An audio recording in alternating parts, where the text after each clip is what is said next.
Morning, everybody. On a great, beautiful morning, thank you all for coming. I do have a few acknowledgments. I want to recognize some special people that are with us today. First of all, our governor, Governor Andrew Cuomo, welcome.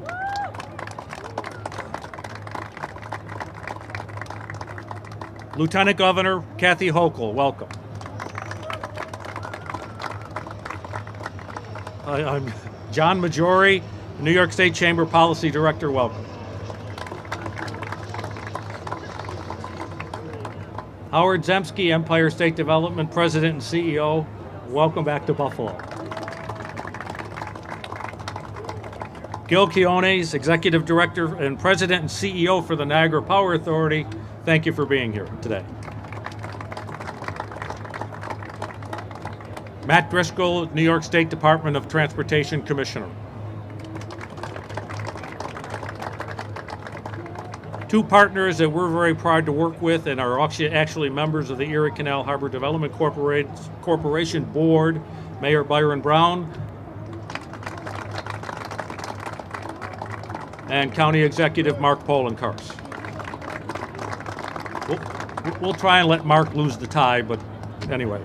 Rose Harvey, where's Rose Harvey, Commissioner of Parks? Welcome and thank you for being here. Mayor of the City of Niagara Falls, Paul Deister. Jeff Szymanski, Mayor of Lackawanna. Jeff, where are you? Welcome.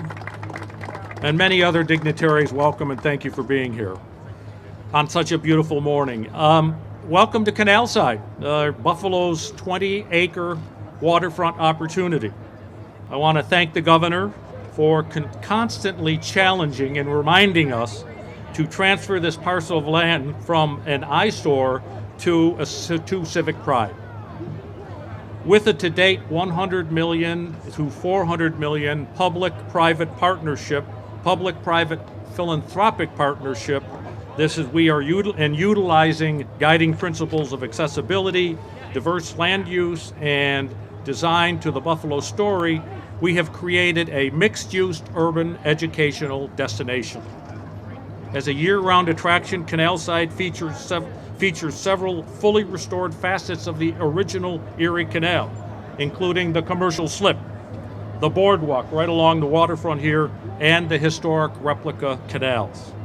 In 2010, we had 150,000 visitors to Canalside. In 2016, we had 1.5 million visitors to the inner and outer harbor, offering thousands of events, concerts, festivals, family activities, attractions, historical and cultural programming, art, food, and tours that capitalize and showcase the diverse resources of Western New York region. In addition, we freeze the historic canals so you can ice skate during the winter, and it becomes the largest skating rink in New York State. I'd like to just chat briefly about a couple of accomplishments that we've had to date. 2013, we completed the almost $6 million East Canal restoration and outdoor public space. We transformed the vacant Donovan building into a thriving commercial center partnering with Benderson Development, which is now the home of Phillips Lytle, one of Buffalo's largest law firms, and a new Courtyard Marriott Hotel and Pizza Plant restaurant. In 2012, through the vision of the mayor and his organization and development folks, they partnered with Kim and Terry Pagula to put up a $200 million Harbor's 20-story Harbor Center, which used to be a parking lot. Today, it hosts 2 NHL regulation indoor rinks, as well as a 200-room hotel from Marriott. Construction provided 1,600 jobs. It's now providing 350 permanent jobs. What's to come? I'll give you 2 examples and what is happening. In October, the governor came to Buffalo, announced a $1.2 million challenge grant to construct and build a building to house the historic DeAngelis Carousel for year-round access and showcase Buffalo's rich history. In March, Lieutenant Governor Hochul helped us break ground for the new $27 million Explore and More Museum and the South Odd Block, creating a 43,000 square foot education, activity, and exhibit space for children. And as you will see from today's tour, Canalside has not simply been revived, it has been given a new life forever. Now it's my pleasure to introduce John Maggiore, Director of Policy for the Governor. Under 5. Thank you, Robert. It's really amazing what you guys have done in the last 6 years here at Canalside and on Buffalo's waterfront. I have a lot of memories of Buffalo's waterfront, having grown up in Buffalo. My father, who was here, used to take me as a child to Buffalo Sabres games, professional wrestling matches, and the Buffalo Braves games. And as a child, I thought the Braves were so significant.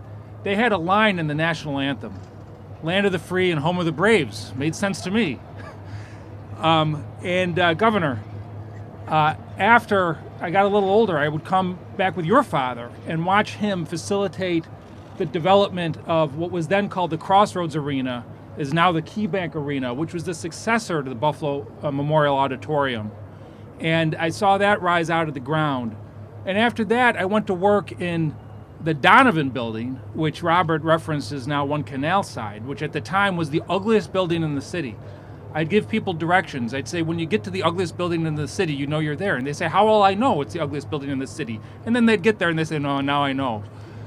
But out of my window, I would see the Aud, which had been the symbol of old Buffalo, which I had memories in. I saw it close. I saw it degenerate, deteriorate, crumble, and turn into a hole.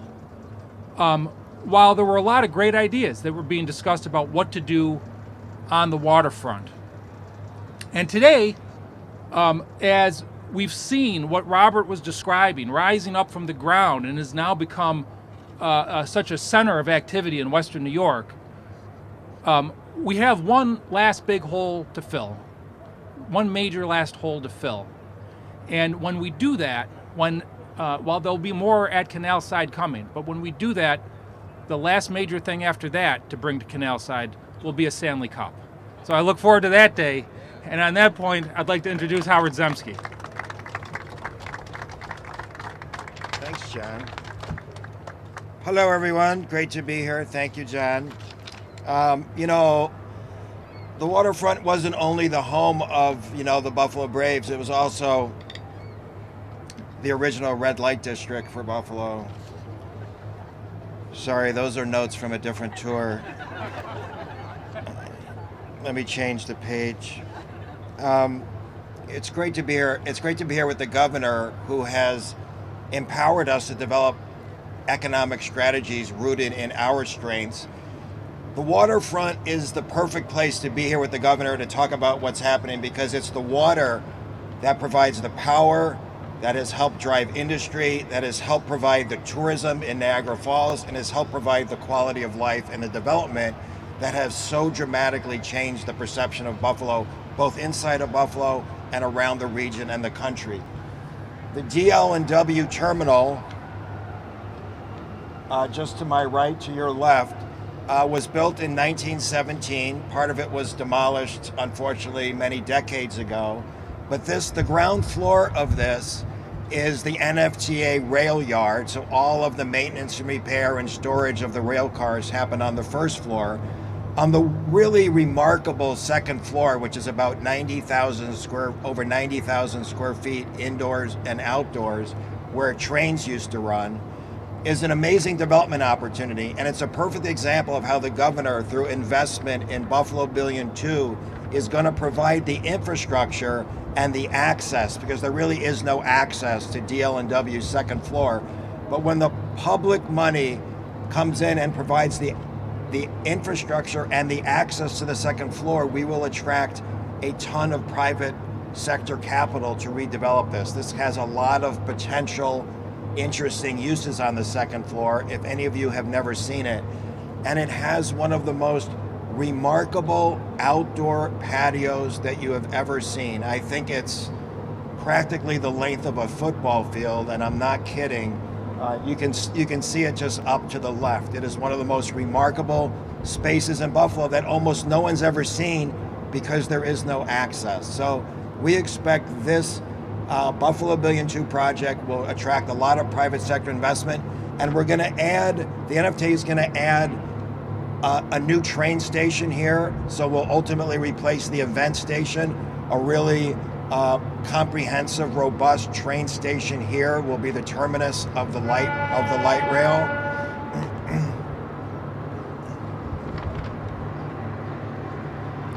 And work will begin on that next year. So we're excited about this.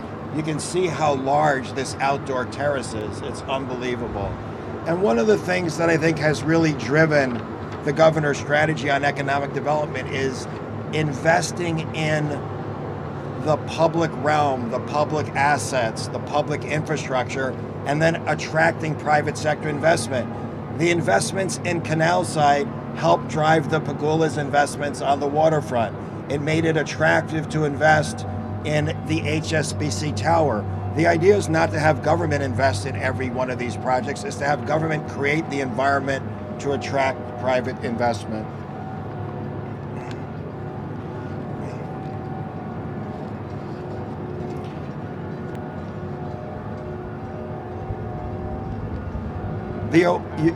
What's that? That's power. That's power. Oh, and you could smell the Cheerios from here really well.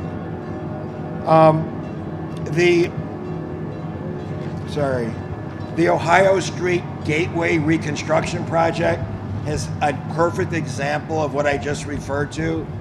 Here you have the state and the federal government investing in the reconstruction. The state put over $3 million into what was a really dilapidated, looked like a backwoods road that nobody ever knew exactly where it went.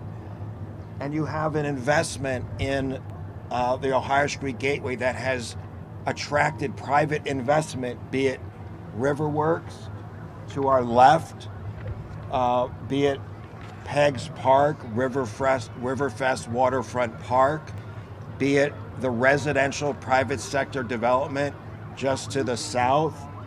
I mean, this is an example. Anyone who has lived here knows that these lands were underutilized for decades, and we always wondered, when were we going to leverage the amazing asset of the waterfront? That's the river, that's Canalside, and now you're seeing incredible private sector investment. Here to the left, here's, of course, is the famous Labatt Blue six-pack grain elevators. They're actually putting a microbrewery inside the grain elevators. I think that work, you see that work underway. This was many acres of abandoned scrub property not that many years ago, this Riverfest Park. Private sector real estate, residential real estate investment all along the river to your left. So it's been a great transformation, and it just continues. And success begets success, and we see more and more private sector investment coming to the waterfront, and more activities on the waterfront. You may have seen, and I think it's worth mentioning, that Buffalo was recently named the single hottest real estate market in the country. The single hottest real estate market in the country. So I think that says a lot about the kind of return that you get when you invest in amenities like the waterfront. So it has been an amazing journey. The Buffalo River that we are on has been remediated in large part thanks to Riverkeeper, thanks to DEC, thanks to federal dollars. This river, which was once sort of unimaginable to invest along, has now become really one of the hottest investment locations in the city and the region. So thank you, Jill, to your organization for the good work that they've done. And to the DEC folks, any DEC folks here? What, we don't invite DEC folks? All right, just checking. Way to go. And Gil, I want to recognize the amazing Gil, because now Gil's scared about what I'm going to say. But, NYPA has helped fund so much of what you see here through power proceeds. That was for you, Gil. Yeah, it was good. I'm going to talk for a moment about General Mills, because our good friends at General Mills, Paul Perryman is here. Where's Paul? Paul, will you just stand up, please? Thank you, sir. This plant has milled flour in Buffalo for more than 110 years and is General Mills' oldest cereal plant in the United States. But I have been through this oldest cereal plant in the United States. You would be amazed at how automated and efficient it is. You cannot be in the cereal business without having a efficient operation. They employ many hundreds of people here in Buffalo. They continue to invest in this plant in Buffalo.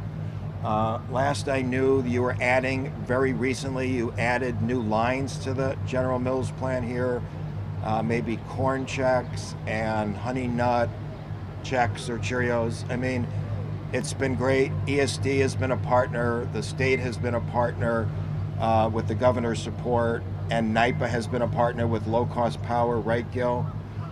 Which of course we get from the Niagara River. So it's great to have the continued investment of General Mills.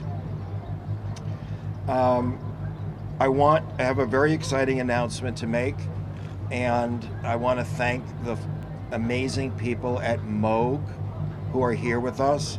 Bob Brady is here. Bob, will you stand up with your team? I think Dick Albrecht, Vice Chairman, is here. Ann Luer is here.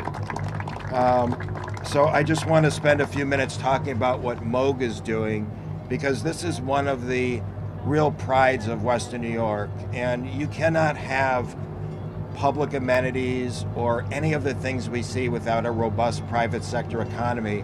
And nobody in Western New York represents that more than Moog does. So they have been investing in this community for a very long time. When was Moog founded, Bob? 1951. So they are investing. There's several projects that I want to announce.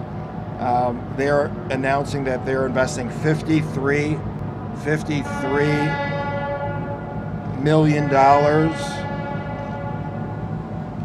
in 2 high-tech facilities. One of them is in Elma, where their corporate headquarters is, and one of them significantly is in the Niagara Falls area, really contiguous to the Niagara Falls Airport, and they are creating 200 new jobs. The 95,000 square foot aircraft manufacturing facility being built in Elma will include new machinery and equipment to further support their aircraft group, which is a tremendous, we're very proud that so many important military high-tech pieces of equipment, airplanes, components are made right here in Western New York.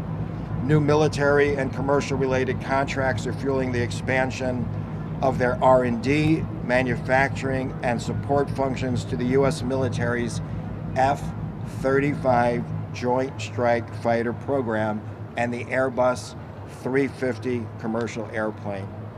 This project will create 100 jobs. It was approved for $4 million in New York State Excelsior tax credits and is expected to be completed by the end of 2018. The second project Moog is announcing is the Space Propulsion Facility in Niagara Falls. It will be a new manufacturing and test facility for space propulsion located in Niagara. Their Space and Defense Group currently designs, manufactures, and tests a variety of propulsion systems and components for satellites and launch vehicles for commercial and military customers at the facility.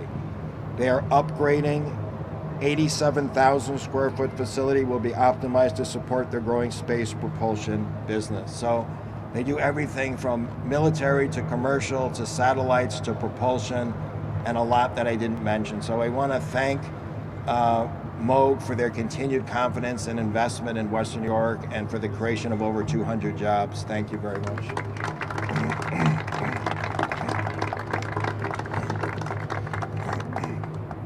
And again, NYPA was an important component. Gil, all right, Gil, you want me to call you up to speak now? Because I am. Way to go, Gil. Thank you, Howard. Good morning, everyone. I'm thrilled to be here. My name is Gil Quinones. I'm the President and Chief Executive Officer of the New York Power Authority. Approximately 15 acres of the land you see here on your left at one point was owned by NYPA, and consistent with the governor's initiative to really harmonize the development of the Canal Harbor. Here we transferred 14 acres of total 15 acres to the Erie Canal Harbor Development Corporation. We've been collaborating with them to implement several projects to revitalize the waterfront. And the ongoing projects have resulted in, and let me talk about 3 of those projects that really improve the quality of life, and if I might say, the soul and the spirit of Buffalo and Western New York. In November 2015, we restored the historic grain elevators right here, on your side here on your left. We invested $11 million to fix all the civil, structural, and facade of that grain elevator. And then working with the Erie Canal Harbor Development Corporation, we moved forward on a really cool illumination project. We installed high-efficiency computerized LED lighting, and every night, visitors to this area can see colorful patterns and shapes displayed on all 4 sides of the structure. I call it the canvas, making that canvas about the length of almost 4 football fields. On a clear night, I hear that it's even visible from Canada, a little twinkle, and I hear they're very jealous. And I say, Mr. Mayor, Art Basel, Buffalo, here we come. The next is the Buffalo Marina. In 2010, NYPA purchased this entire 15-acre first Buffalo Marina. We contracted the marina, a private sector company, to manage the marina itself. We invested more than $4.4 million to improve the property since 2011.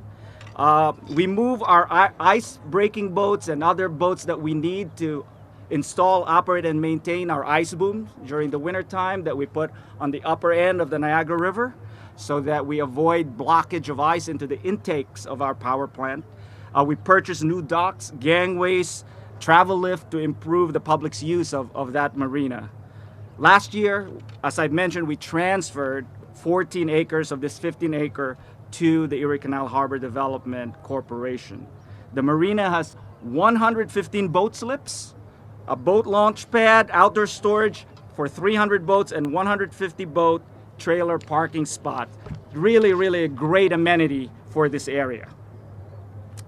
Last but not the least, NYPA worked closely with ESD, with Howard's team, and with Robert Joya's team here at the Erie Canal Harbor Development, and constructed a bicycle ferry stop for the Queen City Bike Ferry. In fact, it was there before, but it basically brings it over there and over here. And in 2015, the first year of operation of the bike ferry, there were about 50,000 riders that used that. Unbelievable. And so we improve all the amenities for that bike ferry. We also replaced sections of the seasonal docks and gangway access to the marina, signage, benches, planters, and bicycle rack. It really connects the canal to the outer harbor and the water. So we are a proud member of this community. Thank you to Governor Cuomo for inspiring a shared vision. And like everybody else, we are very bullish with Western New York and Buffalo. And now I have the pleasure of introducing our great Lieutenant Governor and your very own Kathy Hochul. Thank you very much. Thank you. Thank you, Gil. One of my favorite things in life to do is to brag about downtown Buffalo. And Governor, I can't tell you the pride that's on people's faces, whether they're at the Naval Park right here, which is a spectacular attraction. This is a place that has really taken off. People are coming here to honor our members who've served our country, but also just to learn a little more of our history. So this is the site of the USS Little Rock, and literally in a couple of months, the world is going to descend on Buffalo as we commission the newest member of our Navy, the USS Little Rock as well. It's the home of the Sullivans, the Croker submarine, and on a Sunday morning you can see lots of little scouts who spent the night sleeping on the deck, wandering away looking rather tired, so it's a great attraction. We're right next to that is, we just went past the Liberty Hound. This is a This was ingenious. This is taking part of an existing museum and using the most public space, the accessible part to the water, and making it into a restaurant. One of my favorite places to go. In fact, it was open last winter as we went ice skating and went over the Liberty Hound. So another attraction, more proof that people love to come down to the restaurants here. The state invested over $200,000 in that building to help to facilitate it. Another way that we're connecting the Naval Park, the restaurants, to the Canalside. We're coming up on the Coast Guard station right here on my right. This is the northernmost tip of the Outer Harbor, which is the southwest part of downtown Buffalo, and really is the entrance to the Buffalo and Niagara Rivers. And I would have to say, if you take a close-up look at this, Governor, and everybody on board, when you see how this property is being used in contrast to how other properties are being used, I think we can do more. We need our partners in federal government to perhaps relocate this facility, and I think you realize if we open that up to the public, we'd have even better access to that incredibly beautiful historic lighthouse. The state was involved in restoring the lighthouse, $170,000 for masonry repair, and for now, this continues to serve as a beacon to boaters as it has on the Great Lakes since 1833, one of the oldest lighthouses on the Great Lakes. Still the original site. So on any given day, you see people walking, biking, all along this wall here, trying to get access to this incredible lighthouse.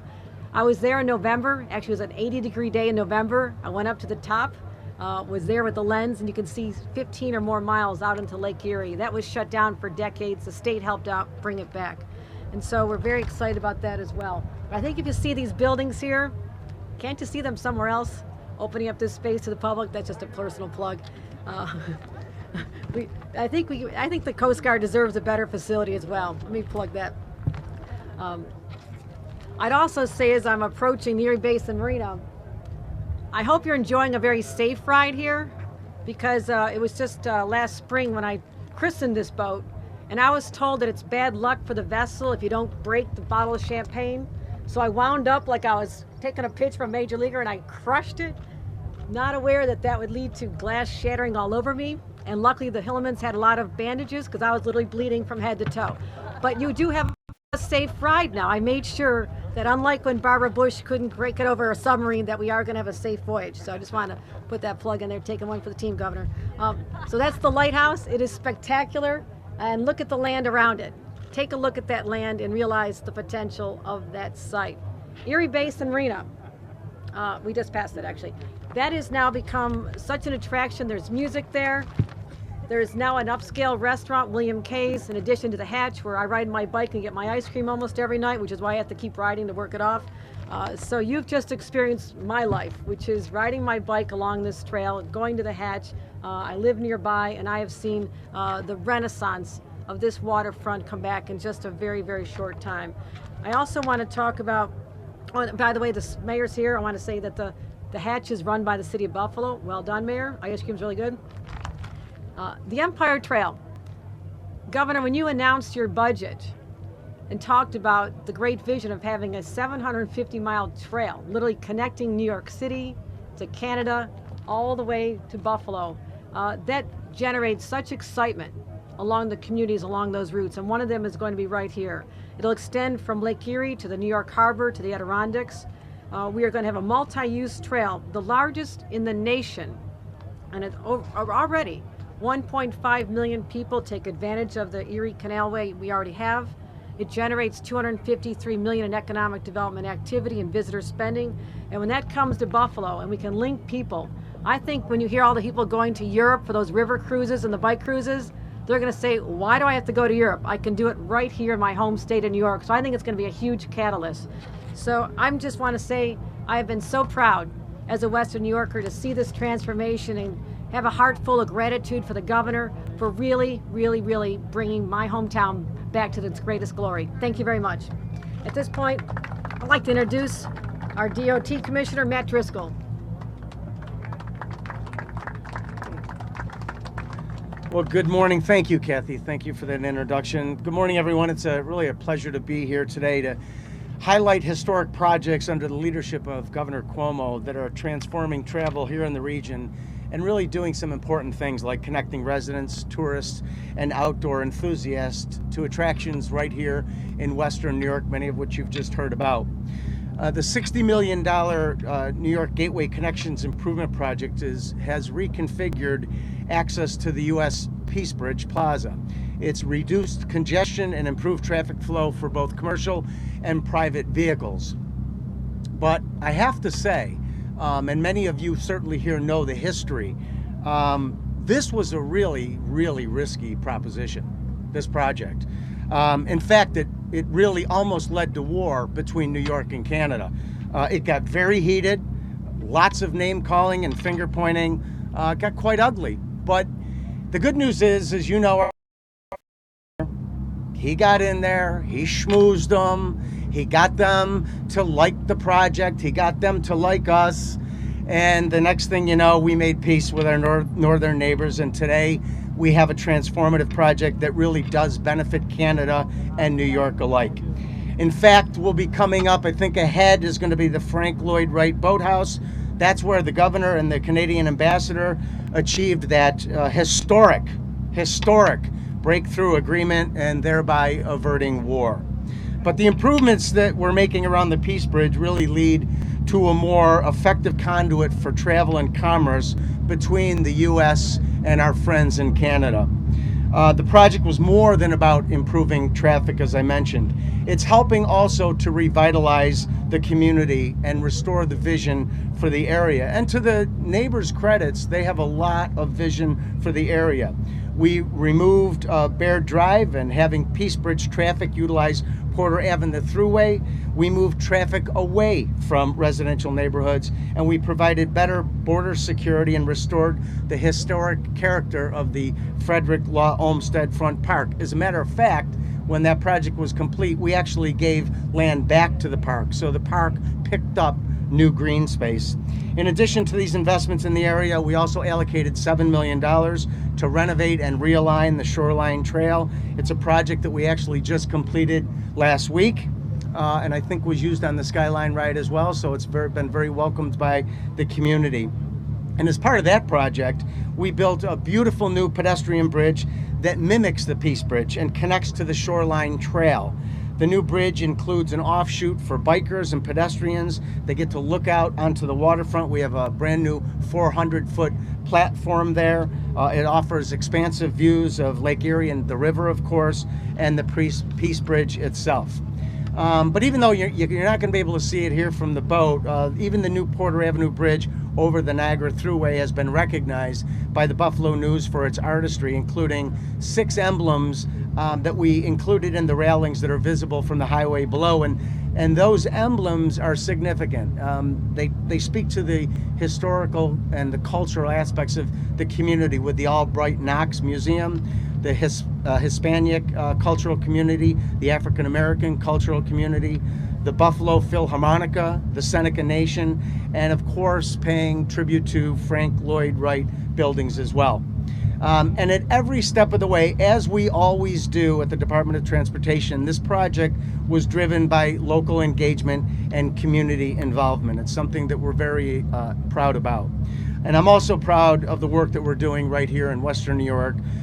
Leading our charge, of course, is the governor, who's really helping transform New York State across the board, particularly here in Western New York.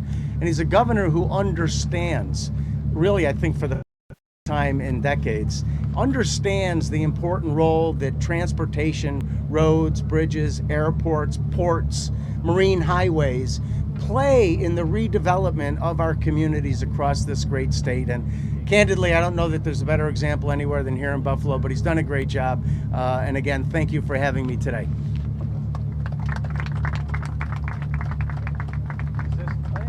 Is this it? Right here?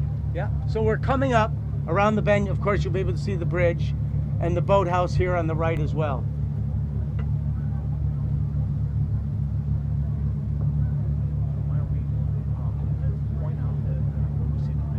Yeah, yeah.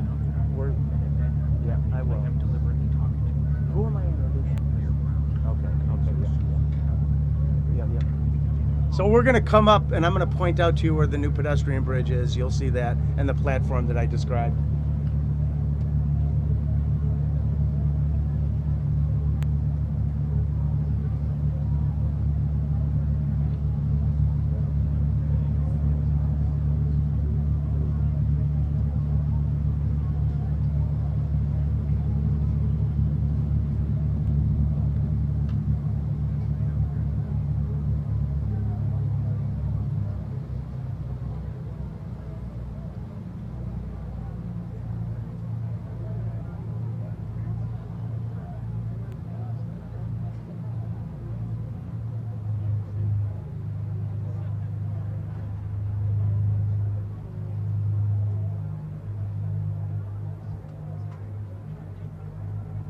So we're coming up on the boathouse on the right, where war was averted, thankfully. Good job, Governor. Keep us out of trouble.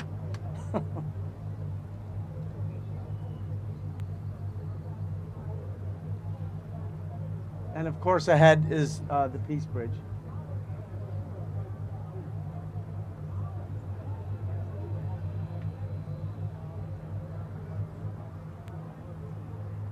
And you can see the ramp and the pedestrian bridge here leading up towards the Peace Bridge. You know, all of our data has shown, and many of you already know, that people want to get to the water. I don't care where you live. People want to be on, near, or access the water as a place to recreate, to work, or to live. And so the transformation that you're seeing here, I think, really speaks to that. That's really why this trail was included as well, so it connects with all of the activity that you see here. And that really is a result of listening to the community, working with stakeholders.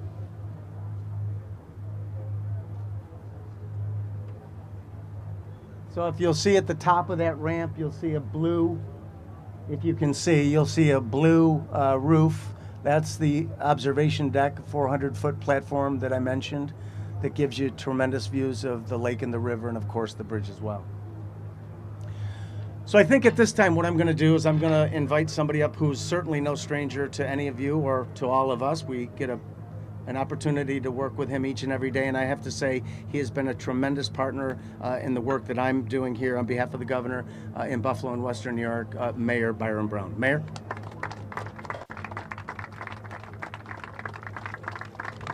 Thank you very much, Commissioner Driscoll, and welcome to the new Buffalo.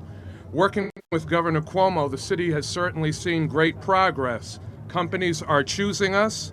Families and millennials are staying here to work and raise their families, and all indicators of progress are moving in the right direction. Today we have a unique opportunity to actually see all the transformations that have occurred and that are in progress around our city. Our skyline and our shoreline reflect the results of hard work, strategic investment, and the great collaborations that we're seeing in Buffalo and Western New York. This morning, I want to highlight Erie Street Waterfront Connection. Thanks to the leadership of Governor Cuomo, the state is investing $10 million to realign Erie Street in downtown Buffalo all the way from Main Street to the waterfront. And we have seen so many examples where public sector investment helps to drive significant private sector investment, and we are confident that this will happen with the Erie Street Waterfront Connection project. This project will restore the legacy of Erie Street, which once provided an important link to the waterfront. For too long, poor design, street realignment, and multiple highway overpasses have limited access and views to the water. The Erie Street Waterfront Connection will be transformed into a vibrant, unified public space with enhanced waterfront access for residents and visitors alike. This is just one example of the countless public and private developments across this city. And one of the things that my administration has been really focused on is building a city of opportunity for all people. That's something that the governor has been doing all across the state of New York. One of the reasons that I call him the opportunity governor. A couple of other important initiatives that we are working on with the governor is a Western New York employment strike force, where my colleagues, the mayors of Niagara Falls and Lackawanna, and the governor and the Department of Labor are reaching out to residents of our community that are unemployed and underemployed to make sure that there are opportunities for them to participate in the new Buffalo. And just recently, the governor released a dynamic new minority and women-owned business initiative for the entire state of New York that members of our community are very involved in. One of those leaders is our council president, Darius Pridgeon, who is on that committee, and I want to thank the governor for being a governor of opportunity for all people. Now, the Buffalo Billion projects have served as a model for revitalization for the entire nation, and we are certainly grateful to Governor Cuomo and the state government that remain laser focused and are continuing to significantly invest in the future of Buffalo and Western New York. Now it's my pleasure to introduce a great partner in local government, our county executive, Mark Polenkars.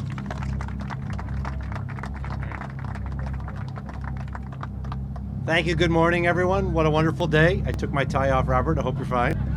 I want you to look out and see what we have here. We've been talking about some time about the revitalization of the waterfront, the revitalization of our city, but it truly is a revitalization based on a blue economy. And that is this wonderful asset that we have here.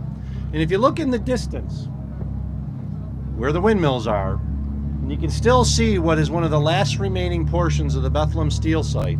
At one point, that was the largest steel plant in the world. And now it's 1,000 acres that needs to be reclaimed. And with the work of many people from Erie County, the Erie County Industrial Development Agency, the City of Lackawanna, our City of Lackawanna Mayor, Jeff Szymanski, is here. And of course, New York State, we are doing that.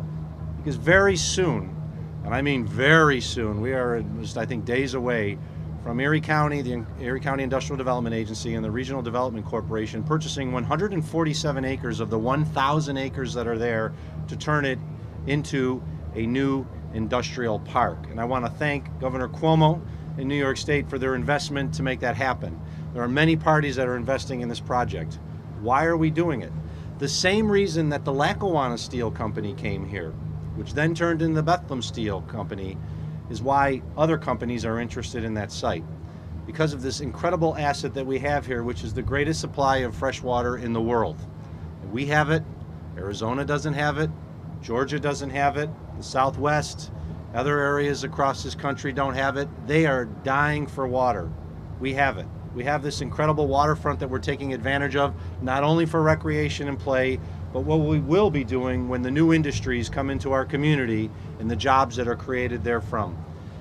I am so proud of the work that we've been able to do over the last few years, working with our great governor to make this a reality, working with our partners, of course, like Howard Zemsky, to make this a reality. But folks, there is so much more on the horizon. Right now, all you see are some windmills out there. But I guarantee you, if we take this boat tour in 5 more years, you're going to see clean, green industry at that site and the hundreds of jobs that'll come with them. And this will all be our legacy in the long run. So thank you for giving me an opportunity to serve as your county executive during this incredible time. We're doing wonderful things here on this waterfront. I thank our mayor for the great work that he's been able to do and all of our partners. And it is my pleasure to once again introduce to the podium our, maybe not skipper of this tour, but our skipper on economic development, Howard Zemsky. Thanks, Mark. Hello again. You know, we're just, I think our verbiage is just a little bit ahead of the boat, so I'm just going to talk for 1 minute. You know, what is so important about the waterfront, and one of the things that the governor has given us the opportunity to do, is really leverage the waterfront as an amazing place to be, because our region, our city, and most upstate cities for 40 years lost a disproportionate share of young people. And you cannot revitalize your area without retaining and attracting your young people back. And I think it's really irrefutable that investments that we're making at Canalside along the Buffalo River, to the water quality, to the entertainment, is creating the kind of place and destination that is generating a ton of energy and activity and giving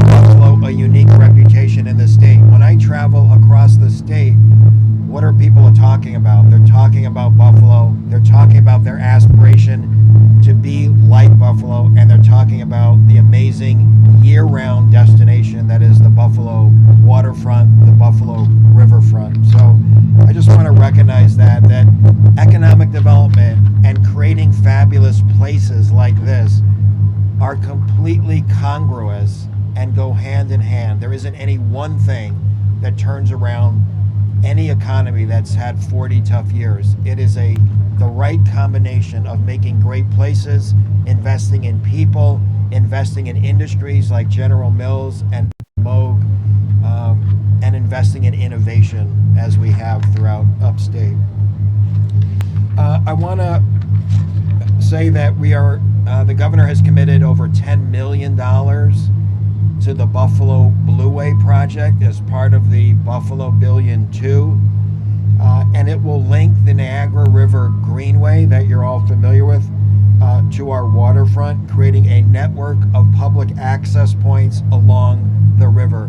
One of the things the governor's talked a lot about in Buffalo Billion 2 is including the neighborhoods and improving the quality of life in the neighborhoods of Buffalo. And the Buffalo Blueway gives us 3 important access points for the neighborhoods to access the Buffalo River and the Greenway, starting down in South Buffalo with Jacket Riverfront Park, up to LaSalle, up to Black Rock. And I know that Jill and her team have another 15 potential access points along the way. So we're excited about bringing the Buffalo River and more access on the Buffalo River to the neighborhoods in Buffalo. You know, one of the things that has been very significant and a great example of how the governor has been able to get some things unstuck is the transfer of 400 acres of land from the NFTA to the state.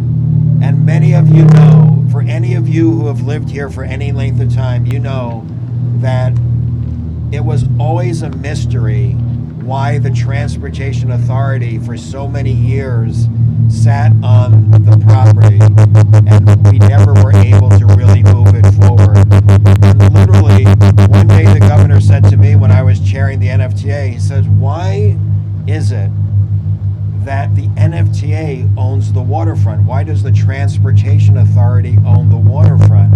I said, "Well, you know, it's historic. It goes back to a port. No one has ever been willing to take responsibility for some potential environmental remediation, so it's always been stuck in limbo." He said in 2 seconds, he said, "Why don't we make part of it a state park," which it is now, Buffalo, the city of Buffalo's first state park, and why don't we transfer part of it to Erie Canal Harbor Development Corporation, and ESD will assume those liabilities and responsibilities. So 30 years of inaction, 30 years of wringing our hands. Why didn't anything happen? And in one phone conversation and one willingness to step up and take responsibility, we were able to position these parcels for the future. So as hard as I tried to get rid of that property when I was with the NFTA, I now have it back with ESD. It's like, I think that was intentional. Sure, the governor said, "We'll give it to ESD," and then a week later, he's like, "Hey, you want that ESD job?" So it's great, but it's been great for Buffalo and great for the community to get it unstuck. There have been a number of, Wilkeson Point, can we see Wilkeson Point behind me? Thank you. For many years, this parcel was where NYPA stored the ice boom. Erie Canal Harbor Development took ownership of it from NYPA and transformed it into a very popular outer harbor park space. The remediation, considerable remediation and improvement. This is 14-acre land parcel.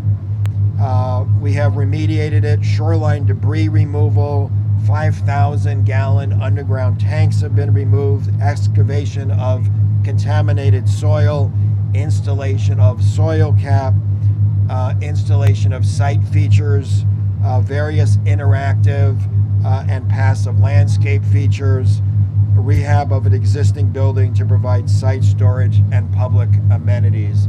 So here you have one example, again, where we just used it for ice boom storage, and now it's publicly accessible and one of the amenities here on the Outer Harbor.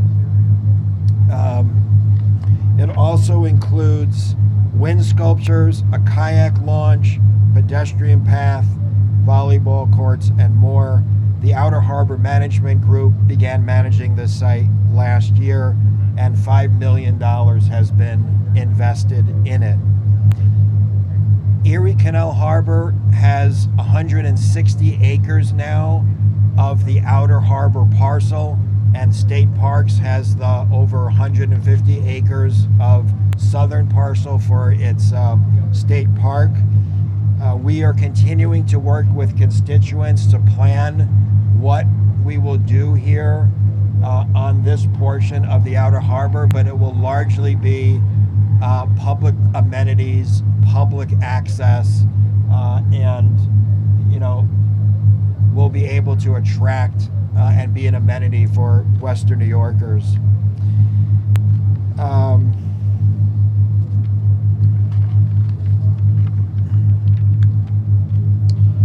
Can we see the port terminal buildings? Coming up.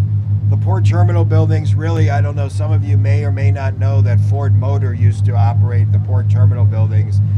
They are not particularly active right now. We'll obviously be looking for new uses, but as long as those uses are consistent with the recreation and public and residential recreation and other public amenities out here, we don't really envision industrial as being part of the Outer Harbor, obviously, any longer as it once was. The former Freezer Queen building is potentially in your line of sight. This is, again, an example of investment in the public realm by the public sector into amenities like the Inner Harbor, the Outer Harbor, the river, induces people to put their own capital at risk. We're talking about an over 20-story private sector investment on this pier, and that's over $60 million of private investment for residential purposes. Just the way you've seen a lot of private sector investment along the Buffalo River that we toured earlier, you're seeing significant private investment now on this pier where there used to be Freezer Queen manufacturing site. It is now my pleasure to introduce our partner in the Outer Harbor. Again, Erie Canal Harbor has the northern half and the Buffalo State Parks under the management and leadership of Rose Harvey and State Parks. So it's a pleasure to introduce Rose Harvey.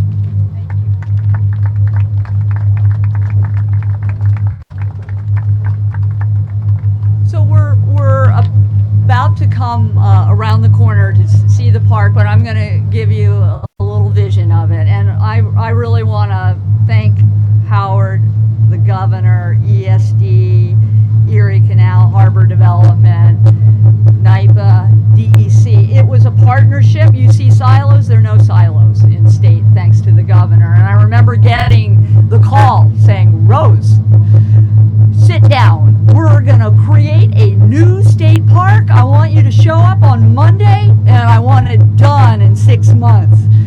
And we did. We actually, because of the partnership, we opened it in 6 months. We've been 3 years in development. It's a $23 million public-private partnership investment. And the concept is that it's the beginning of the anchor for the northern Outer Harbor. It's a place where people can go enjoy the largest small boat marina in the state of New York and get on the water in every which way. So there are 3 phases. Phase 1 was 2014. It was a brownfield, so it was remediating the brownfield and all the upland, creating a great lawn or green space with the beginning a nautical playground area, and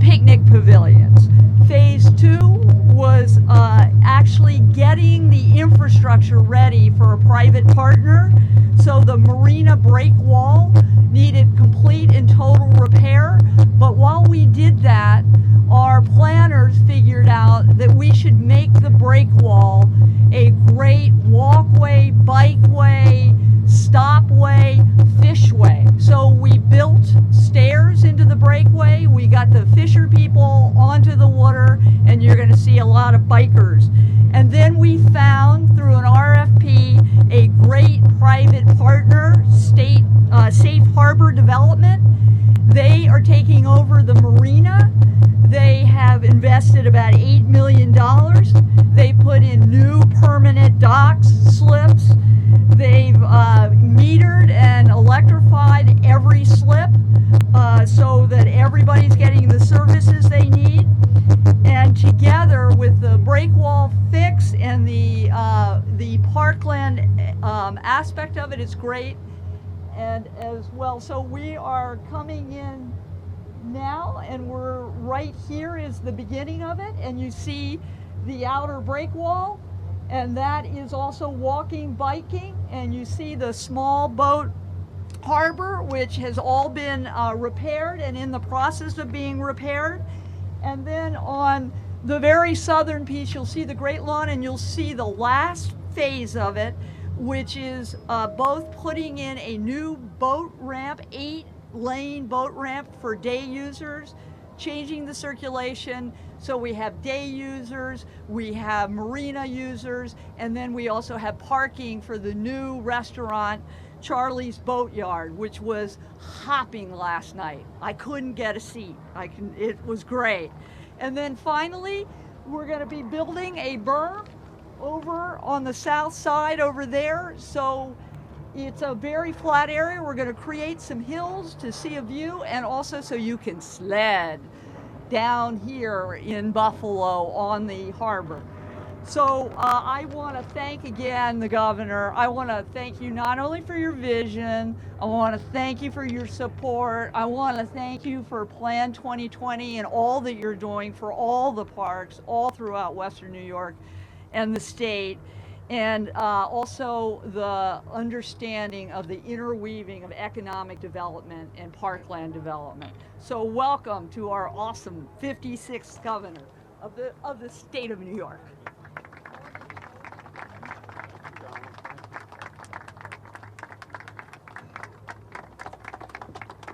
Thank you very much.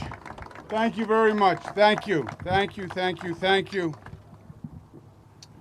Tough job I have. I have to do this every day. Cruise around, beautiful day, sunshine.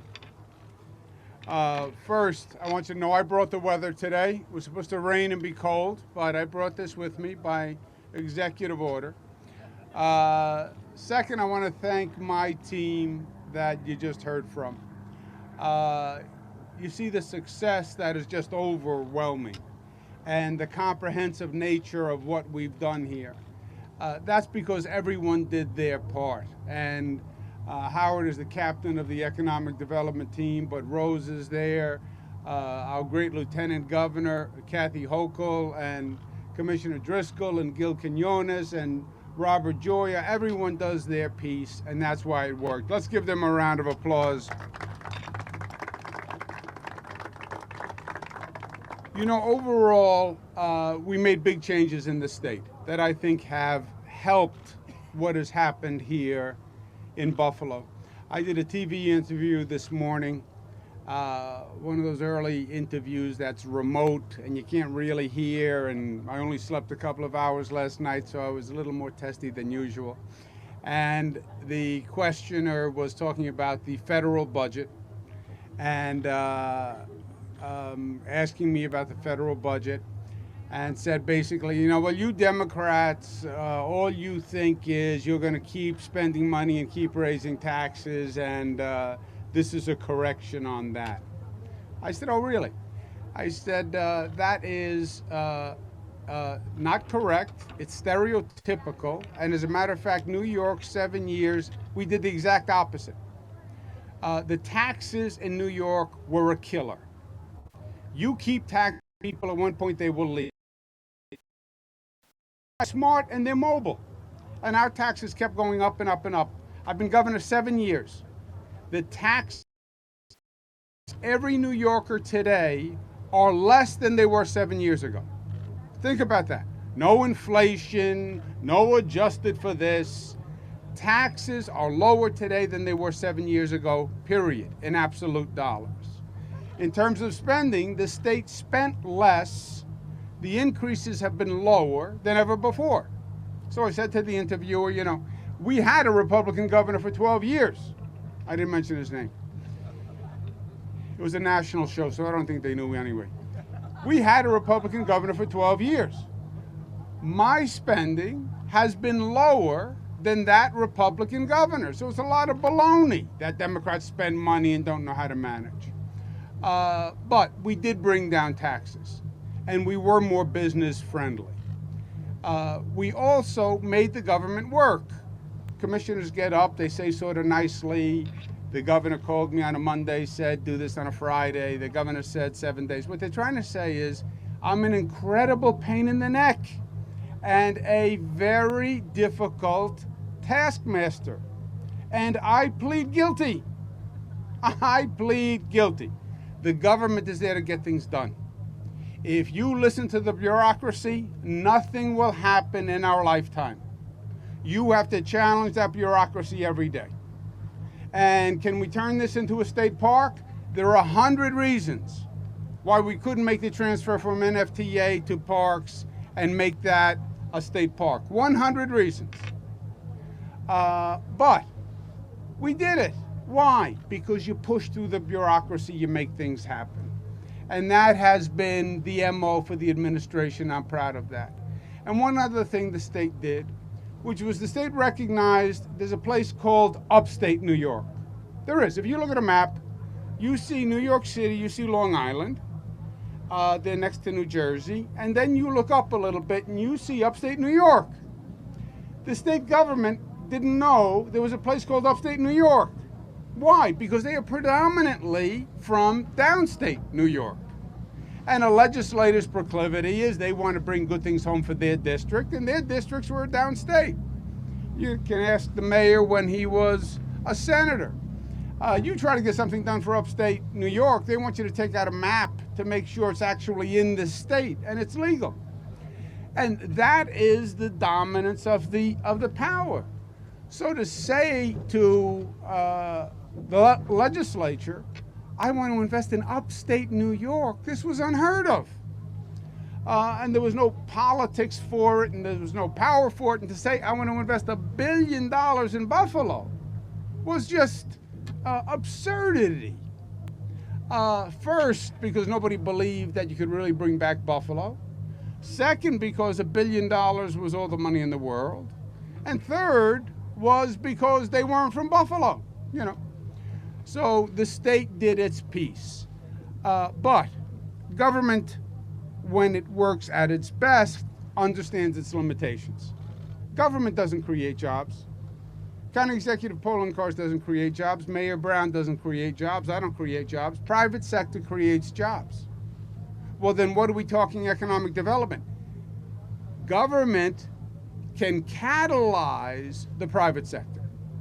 Government can lay the foundation. Government can clean the land. Government can make it easy. Government can say, here's a little bit of an investment if you bring a larger investment. Government can say, we have a transportation system and network that is second to none in the nation, so you can get your goods in and out and you can move. That's what government can do. And that's what government did here. We catalyzed the private sector. We made little investments, and then success breeds success. And then growth breeds growth. And that's where we are in Buffalo now. So Moog sees what's going on, and they say, you know what, we're going to invest $50 million, 100 new jobs in Elma and Niagara Falls. Let's give them a round of applause.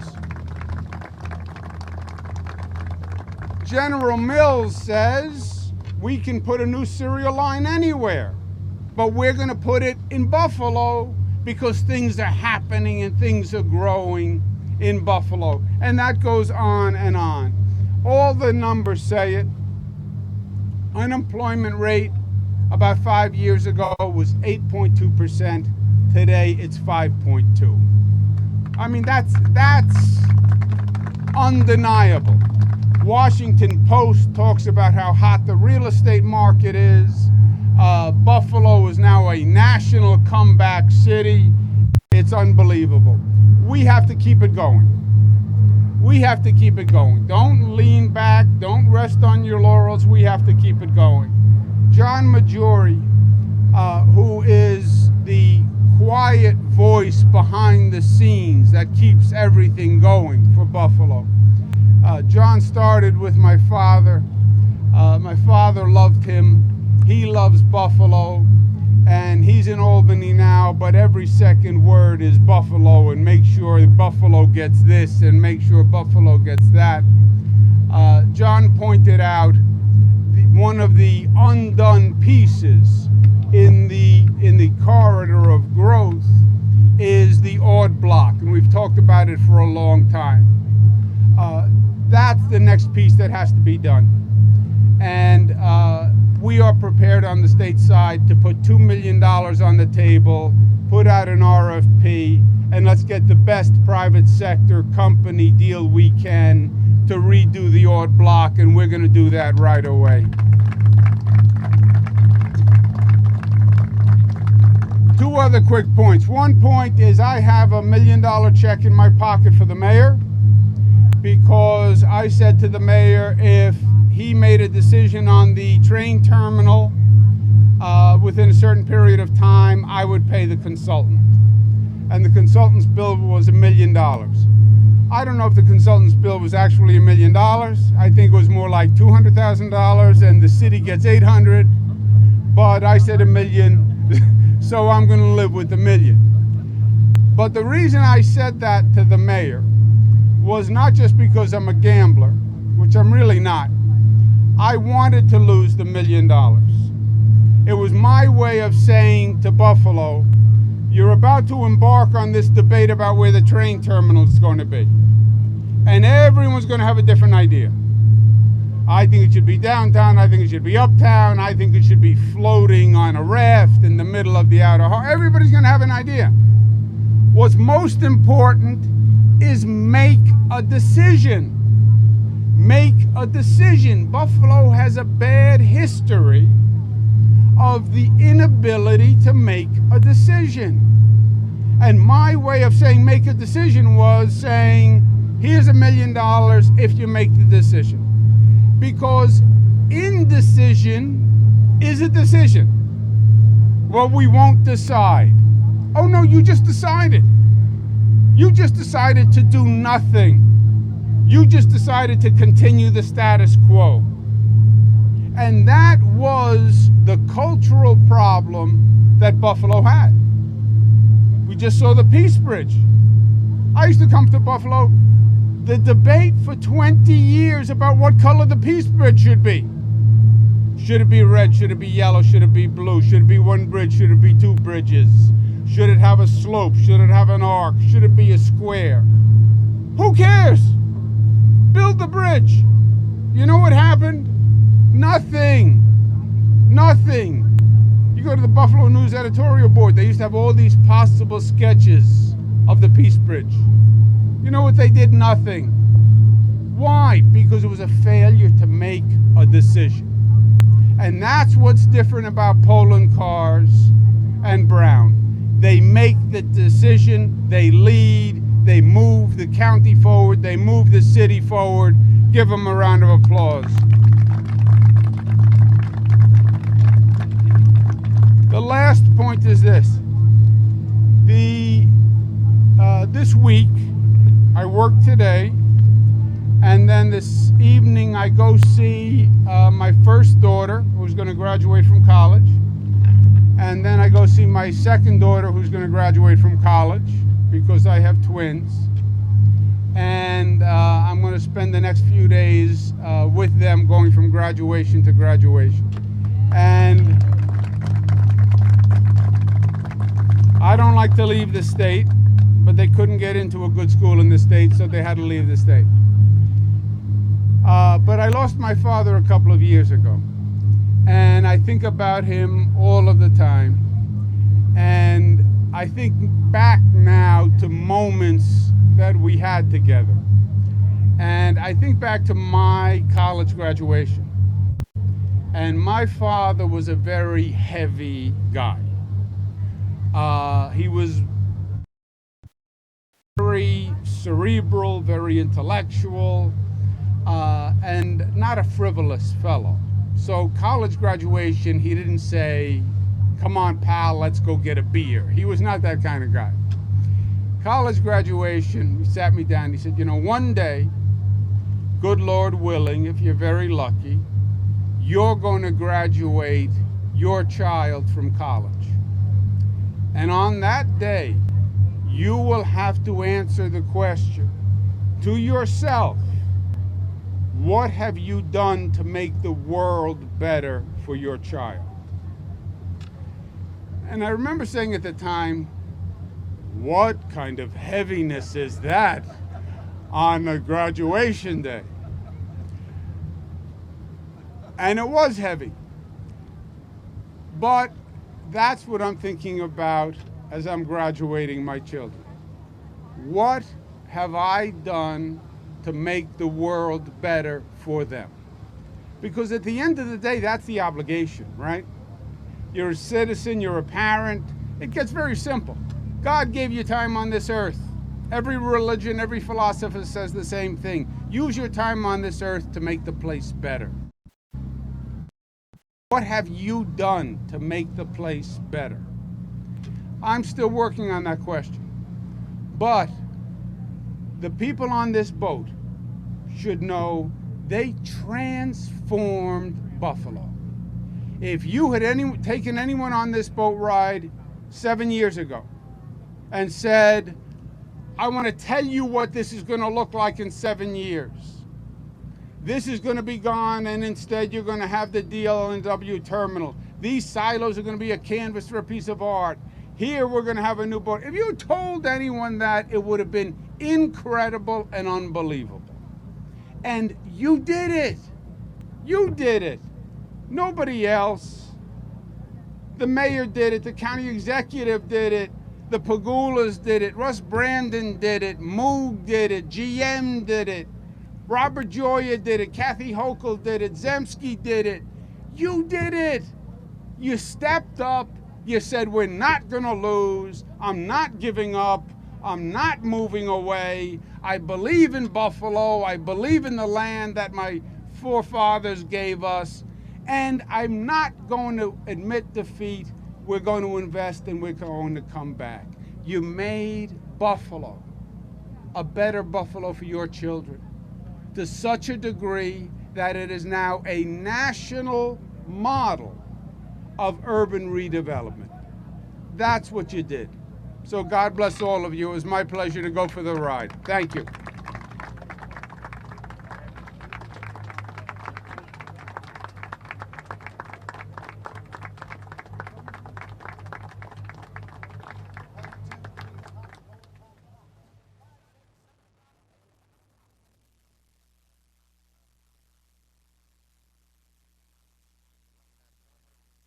Business by order of the governor of the state of New York. Let me turn that around a little bit. What do you want me to light it? Why don't you light it? I'll speak. We all do what we do. I talk. There is a young lady on this vessel who is going to be celebrating her 21st birthday, and rather than be somewhere else and enjoy it, she chose to come on this tour and admire beautiful Buffalo. We are not going to be able to light the candles because that's what happens when you're trying to light with a Bic lighter in the middle of a windstorm. But we didn't need the candles. We didn't need the candles because she is a great sister of Buffalo, a great daughter of Buffalo, a friend to everyone here, a great cheerleader for this city. And I want to bring Patty Thomas up here And let's sing happy birthday. 21, I said. 21. Let's give her a big happy birthday. You don't even have to blow out the candles, which is an added treat. Let's join in singing happy birthday to Patty Thomas. Happy birthday to you. Happy birthday to you. Happy birthday, dear Patty. Happy birthday to you. I wish I was 21. Make believe you blow out the candles. Do a fake blow out the candles. For the fake. Yeah, you got them all. Thank you got you. them all. Thank you, guys. Thank you, Thank you. everybody.